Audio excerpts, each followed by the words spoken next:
Good morning students, I am your science teacher Kusum Sharma. Today we will discuss the topic food, where does it comes from. In the last lecture we had discussed food and its importance, ingredients of the food, variety of the food and sources of the food.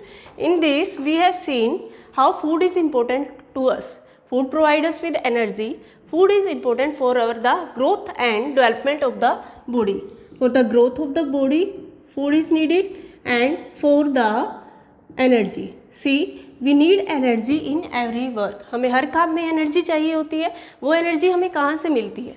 Obviously food से मिलती है हमें energy. Next thing we can see, this is the importance of the food, कि food हमें खाना हमें क्या देता है, हमारी बॉडी की ग्रोथ करने में हेल्प करता है और हमें एनर्जी प्रोवाइड करता है. किसी भी काम करने की एनर्जी हमें खाने से ही मिलती है. अलग अलग खाने में अलग अलग विटामिन्स होते हैं जो कि हमें एनर्जी प्रोवाइड करते हैं. Next thing we discussed ingredients of the food. Ingredient क्या होता है? किसी भी खाने में जो चीज़ें डलती हैं या फिर हम कह सकते हैं जिन सब से मिलके वो खाना बना है वो उसके इंग्रेडिएंट हुए. जैसे कि हमने देखा था, चावल बनाने के लिए बॉइल्ड राइस चाहिए और वाटर चाहिए. तो बॉइल्ड राइस और वाटर क्या हुए? इंग्रेडिएंट हुए राइस बनाने के लिए. सो इंग्रेडिएंट्स भी क्लियर है. और हमने क्या डिस्कस किया था? Sources of food. We have two sources of food, plants as well as animals. Plants क्या होते हैं? प्लांट्स जो सोर्स हैं बहुत बड़े सोर्स हैं हमारे फूड के, क्योंकि हम देखते हैं प्लांट्स ऑटोट्रोप्स होते हैं. ऑटोट्रोप्स मतलब जो अपना खाना खुद बनाते हैं. तो हम ह्यूमन्स बीइंग्स भी प्लांट पे डिपेंड होते हैं खाने के लिए. तो प्लांट तो बहुत बड़े स्रोत हैं हमारे पास खाने, किसी भी खाने के लिए. प्लांट से हम पता है कि हमें फ्रूट्स, वेजिटेबल्स और भी बहुत सारी चीज़ें ये सब प्लांट से मिलती हैं. और एनिमल से हमें मिल्क और मिल्क प्रोडक्ट्स मिलते हैं.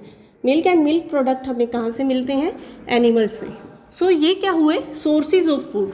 सोर्स मतलब हिंदी में अगर हम कहें तो स्रोत. खाने के स्रोत क्या हैं? जहाँ से हमें खाना प्राप्त होता है वो स्रोत क्या है?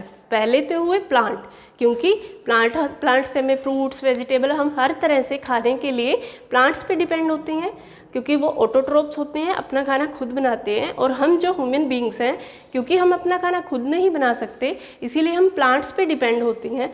हम हेट्रोट्रोप्स होते हैं. तो प्लांट्स क्या हुए? बहुत बड़े सोर्स हैं खाने के लिए धरती पर. और एनिमल्स क्या हैं? कुछ एनिमल से हमें मिल्क और मिल्क प्रोडक्ट. मिल्क जैसे कि काऊ, बफेलो से हमें क्या मिलता है? मिल्क मिलता है. एंड मिल्क प्रोडक्ट जैसे कि बटर, चीज़, ये सब चीज़ें हमें कहाँ से मिलती हैं? ये भी हमें एनिमल्स से मिलते हैं. तो हमने डिस्कस किया था sources of food. Sources are plants and animals which give us food. और एक और चीज़ हमने क्या देखी थी? Variety of food. There are different variety of food. हर जगह पर क्या होता है? अलग अलग तरह का खाना मिलता है. जैसे हम पंजाब की बात करें, वहाँ की कुछ और स्पेशलिटी है. जैसे वहाँ पर स्पाइसी चीज़ें ज़्यादा मिलती है. और अगर हम साउथ इंडिया की बात करें, वहाँ पर इडली, डोसा, सांभर, ये सब चीज़ें होती हैं. तो this is known as the variety. Variety मतलब विभिन्नता. खाने में जो विभिन्नता मिलती है उसे कहा जाता है वैरायटी ऑफ फूड. हम अपने दिन भर के खाने में भी अलग अलग वैरायटी देख सकते हैं. जैसे कि हमारा ब्रेकफास्ट अलग होता है, लंच अलग होता है और डिनर अलग होता है. या फिर हम कह सकते हैं कल हमने जो खाया था आज हमने कुछ और खाया है. ये क्या हुआ? ये भी वैरायटी ऑफ फूड हुई. Okay, next thing what will be discussed is edible and non edible part. Edible क्या टर्म है ये? एडिबल. देखिए हम क्या डिस्कस करेंगे. किसी भी पौधे में ये नहीं है कि हम पूरा का पूरा पौधा खा जाते हैं. उस हर एक पौधे में कुछ एक पार्ट होता है उसका जो खाने लायक होता है और बाकी नहीं होता है. सो हम क्या देखेंगे? Part of plant that can be eaten और यूज्ड एज फूड. पौधे के ऐसे कौन से पार्ट हैं जो कि खाए जा सकते हैं या फिर वो एडिबल होते हैं. एडिबल मतलब खाने लायक, और नॉन एडिबल मतलब जो खाने लायक ना हो. सो यहाँ पर हम क्या देखेंगे? किसी भी प्लांट के कौन से पार्ट हैं जो खाने लायक हैं. जैसे किसी पौधे में हम रूट खा सकते हैं, किसी के फ्लावर, किसी में लीव्स। लीव्स कैसे? Sometime we eat leafy vegetables, पत्तेदार सब्जियां हमने देखी हैं, जैसे हम पालक कह सकते हैं, उससे हम सब्जी बनाते हैं। पत्ता गोभी हम खाते हैं, और भी बहुत सारे एग्जाम्पल हम यहाँ देखने वाले हैं। सबसे पहले हम क्या करेंगे, हम देखते हैं ये diagram. Look at this diagram. यहाँ हमने क्या दिखाया हुआ है, इसमें हमने पौधे के हर पार्ट को अच्छे से दिखाया हुआ है, उसके फ्लावर, रूट, स्टेम्स, और ये सब क्या होते हैं, खाने लायक। किसी पौधे में कुछ खाने लायक होता है और दूसरे प्लांट में कुछ और खाने लायक। यहाँ पे सबसे पहले हमें उसके पार्ट्स पता होने चाहिए। ये एक प्लांट है जिसके यहाँ पे क्या दिखाया हुआ है, ये है इसका flower part. This one is flower, this one is leaf, this one is stem and this one is root, जड़। फ्लावर मतलब फूल, लीफ पत्ता, स्टेम तना, कैब, और रूट्स क्या हुई, जड़ हुई। तो हर पौधे में हर अलग अलग चीज़ खाने लायक होती हैं। हम एग्जाम्पल देखने वाले हैं कि कौन से प्लांट में कौन सा पार्ट एडिबल है, यानी कि खाने लायक है। सबसे पहले हम क्या देखेंगे, रूट्स। कौन से ऐसे पौधे हैं जिनमें रूट्स खाने लायक होती हैं? हम कह सकते हैं जो रेडिश और कैरेट। मूली और गाजर क्या होती हैं, इनमें इनका ये रूट पार्ट है, ये किसी पौधे का रूट पार्ट है जो कि खाने लायक है। Okay, next thing we can see stem, यानी कि तना। कौन से ऐसे पौधे हैं जिनमें स्टेम खाने लायक होती है, यानी कि कौन से ऐसे पौधे हैं जिनमें तना खा सकते हैं, जैसे पोटैटो और शुगर केन, ये पौधे का स्टेम पार्ट होते हैं जो कि खाने लायक है। Flower, next we see flower. Flower कौन कौन से, रोज़ फ्लावर हम दे सकते हैं, बहुत सारी डिशेस भी रोज़ से बनती हैं। Next we see fruit. Fruits में हमें पता है एप्पल, बनाना, ये किसी पौधे का कौन सा पार्ट है, fruit part. Okay, next leaves. अब कौन से ऐसे पौधे हैं जिनमें लीव्स खाने लायक हैं, यानी पत्ते खाने लायक होते हैं? स्पिनच एंड कैबेज, पालक और पत्ता गोभी ऐसे पौधे हैं जिनमें ये खाने लायक होते हैं, पत्तियाँ। नेक्स्ट सीड्स, बीज। कौन से पौधों के बीज खाने के काम आते हैं? हम कह सकते हैं व्हीट एंड राइस, गेहूं और चावल। ये हम डायरेक्ट इनका क्या खा सकते हैं, इनका जो बीज वाला पार्ट होता है वो खाने लायक होता है। हमने क्या देखा, हमने यहाँ पे देखा पौधे में कौन कौन से पार्ट, किसी में रूट खाने लायक होता है, किसी में स्टेम, किसी में फ्लावर, फ्रूट्स, लीव्स एंड किसी पौधे में सीड्स खाने लायक होते हैं।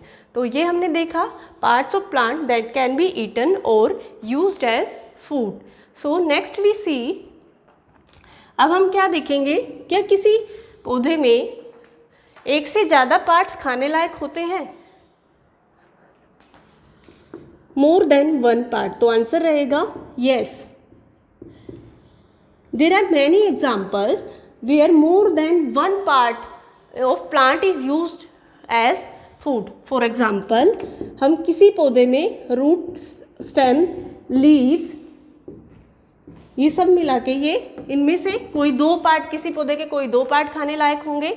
जैसे कि हम एग्जाम्पल लेते हैं, फर्स्ट एग्जाम्पल हम लेंगे मस्टर्ड। मस्टर्ड क्या है, सरसों। सरसों में क्या होता है, अब हम यहाँ देखेंगे इसके दो पार्ट काम आएंगे। सबसे पहला पार्ट सीड। सीड जो पार्ट है मस्टर्ड में, सरसों में, हमें देखा है अपने घरों में भी हम यूज़ करते हैं।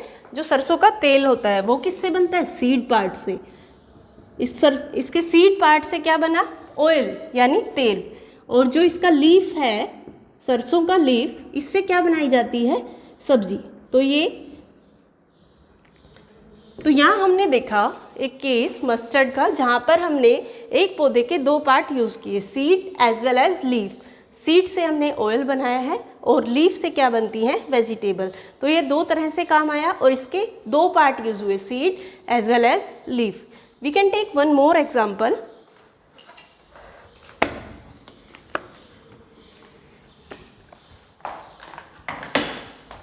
We can take example of onion.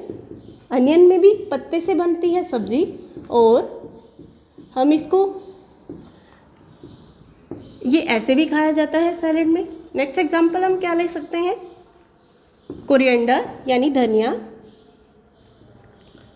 धनिया में क्या होता है, धनिया आपने देखा होगा, अपने घरों में भी यूज़ करते हैं।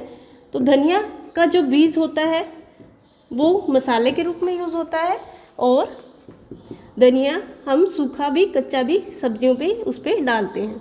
तो ये भी इसका पत्ता भी काम आया और ये बीज के रूप में भी काम आया। इस तरह हमने देखे एग्जाम्पल, हमने देखे अनियन, मस्टर्ड एंड कोरिएंडर। इन सब में क्या होता है, एक से ज़्यादा पार्ट खाने लायक होते हैं। So there are many plants where more than one part is edible. Edible यानी कि खाने लायक। Next we see an activity. This is given in your book. What we have to do here? Take a container.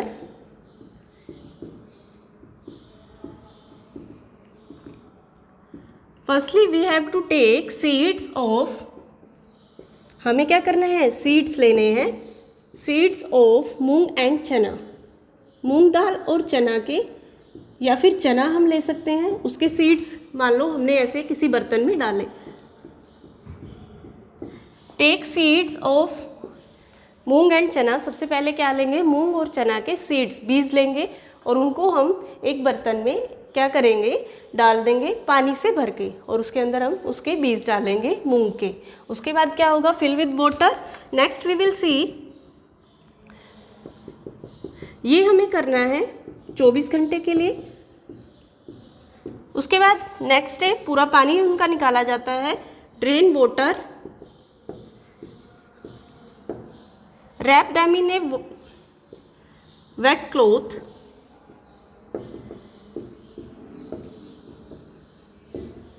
हम क्या देखेंगे, sprouting होगी। मैं आपको ये सब अभी एक्सप्लेन करने वाली हूँ। सबसे पहले क्या लेंगे, हम एक कंटेनर में पानी से भरेंगे और उसके अंदर हम क्या डालेंगे, मूंग दाल या फिर चना दाल हम ले सकते हैं। फिर उसके बाद हम क्या करेंगे, उसको हमें 24 घंटे के लिए कम से कम ऐसे छोड़ देना है पानी के अंदर। नेक्स्ट डे हम देखेंगे कि हम पूरा पानी उसका निकाल देंगे और फिर हम उनको बीज को क्या लेंगे, एक वाइट क्लॉथ या कोई भी क्लॉथ, उसको वेट करके, गीला करके उसको हम उसके अंदर रखेंगे, बीज के अंदर। और नेक्स्ट डे हम क्या देखेंगे, स्प्राउटिंग हो रही है। स्प्राउटिंग क्या होती है, स्प्राउटिंग मतलब अंकुरित होना।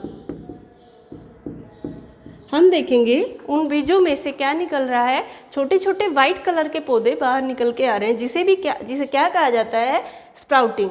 हम यही सब देखने के लिए हमने ये पूरी एक्टिविटी की कि हमें स्प्राउटिंग का पता चले कि स्प्राउटिंग होता क्या है, या फिर कोई भी चीज़ अंकुरित कैसे होती है।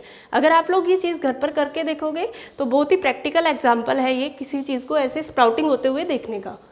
कंटेनर में रखा, फिर उसके बाद पानी निकाल के ओनली 20 कंटेनर में रखेंगे और एक वेट क्लॉथ से हम उसको ढक देंगे। Next, what do animals eat. Animals क्या खाते हैं, based on their eating habit, उनके खाने की हैबिट के अकॉर्डिंग एनिमल्स को क्लासीफाई किया जाता है 3 टाइप में, herbivores, carnivores and omnivores. Herbivores क्या होते हैं,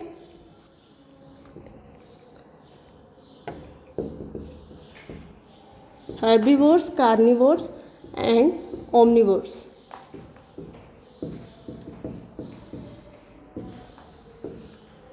कुछ एनिमल्स होते हैं जो सिर्फ पौधे खाते हैं, उन्हें हर्बीवोर्स कहा जाता है। Animals which eat only plants are known as herbivores. And जैसे कि ये ज़्यादा क्लियर किस चीज़ से होगी, एग्जाम्पल से। हम एग्जाम्पल ले सकते हैं जैसे कि काऊ, buffalo. We can take example of tiger. We can take example of horse, cow, horse, buffalo. These are the animals which eat only plants. We can say zebra also example of it. जो plants खाते हैं सिर्फ, वो क्या हुए, herbivores. Herb मतलब जो सिर्फ प्लांट्स खाएंगे। कार्निवोर्स मतलब जो फ्लैश खाते हैं, जो एनिमल्स दूसरे एनिमल्स का मांस खाते हैं, वो क्या हुए, कार्निवोर्स। हम एग्जाम्पल ले सकते हैं, लोयन, टाइगर एट्सेट्रा, लिजर्ड, स्नेक, छिपकली और सांप। ये सब क्या हुए, ये एग्जाम्पल हुए कार्निवोर्स के। Next, omnivores. कुछ एक एनिमल्स ऐसे होते हैं जो साथ में क्या खाते हैं, मांस, और साथ में पौधे, जो दोनों चीज़ें खाते हैं मिक्स, उन्हें क्या कहा जाएगा, ओमनिवोर्स। जो प्लांट भी खाते हैं और फ्लैश भी खाते हैं दूसरे एनिमल्स का, उन्हें कहा जाएगा omnivores. And we can take example bear. इसके एग्जाम्पल क्या हुए, बियर, भालू, ह्यूमन बींग्स यानी हम। ह्यूमन बींग्स में भी कुछ लोग मांसाहारी होते हैं और शाकाहारी भी होते हैं। Bear, human being and dog, cat, these are example of omnivores. So हमने खाने की हैबिट के अकॉर्डिंग क्या पढ़ा, हमने देखा कि एनिमल्स 3 तरह से क्लासीफाई होते हैं, हर्बीवोर्स, कार्निवोर्स, ओमनिवोर्स। जो प्लांट खाते हैं हर्बीवोर्स, कार्निवोर्स जो मांस खाते हैं, ओमनिवोर्स जो दोनों चीज़ें खाते हैं। और इन सब के एग्जाम्पल देखे। नेक्स्ट वी सी कुछ एक टर्म्स हैं जो आप लोगों को इस चैप्टर के अकॉर्डिंग क्लियर होनी चाहिए। Bee hives, one thing is there, honey कहाँ से मिलता है हमें, शहद कहाँ से मिलता है, हमें पता है बी हाइव्स होती हैं, मधुमक्खियाँ। हमें बी हाइव्स मतलब मधुमक्खी का छत्ता। अब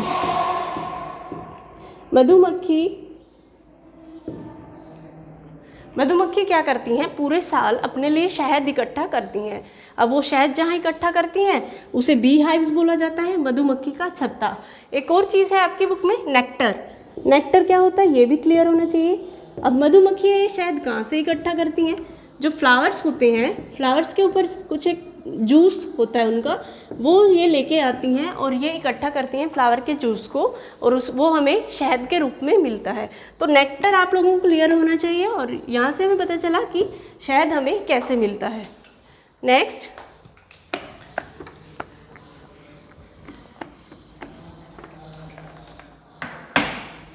इस चैप्टर के अकॉर्डिंग आप लोगों को इंग्रेडिएंट्स क्लियर होना चाहिए, इसकी डेफिनेशंस आप लोगों को आनी चाहिए। Ingredients, herbivores, carnivores, omnivores, herbivores, omnivores, carnivores, ये पता होने चाहिए। और भी डेफिनेशंस हैं, जैसे सोर्सेज पता होने चाहिए कौन से होते हैं, ये सब चीज़ें हमने देखी हैं। और आप लोगों को क्या करना है, एक्टिविटी जो हमने आज की है उस एक्टिविटी को करके देखना है, क्योंकि वो बहुत ही प्रैक्टिकल एग्जाम्पल है जो आप करके देख सकते हैं और बहुत कुछ उससे सीखने मिलेगा। ये आपका होमवर्क रहेगा। Thank you so much.